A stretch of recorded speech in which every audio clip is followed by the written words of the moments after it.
This little ab workout machine came out like this, out of the box. No assembly necessary. All I need was actually attach the resistance bands right on this side in here. It's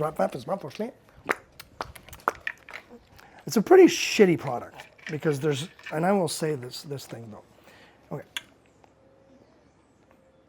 When I took this out of the box, there was no assembly necessary. This is some sort of like that kind of a rotation ab workout thing. It does work out your legs as well. The only thing that when I tried it out, this here, that resistance kind of knob, I mean, it might work for some people, or it might make a difference for some people, but I feel like even if I put it at the tightest, I'll put it on the floor so you can actually see what I'm talking about. At its highest intensity, I still have, you know, it's not that hard to do the twist.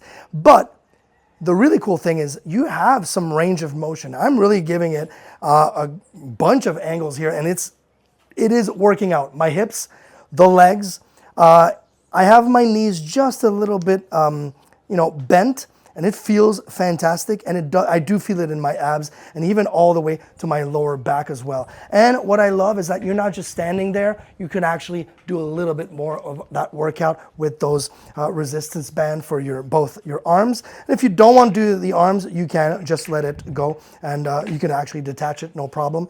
The really nice thing is that this whole thing is super light, as you can see, very, very light, but it can actually withstand a weight that's just over 300 pounds, which is pretty incredible. It's got that nice grip, so it's not gonna move about on your floor. And like I said, again, it is that kind of thing that is so simple to just take out, put away, and you're good to go. You can do that 15, 20 minute kind of like little twist about and get back in shape. It's great.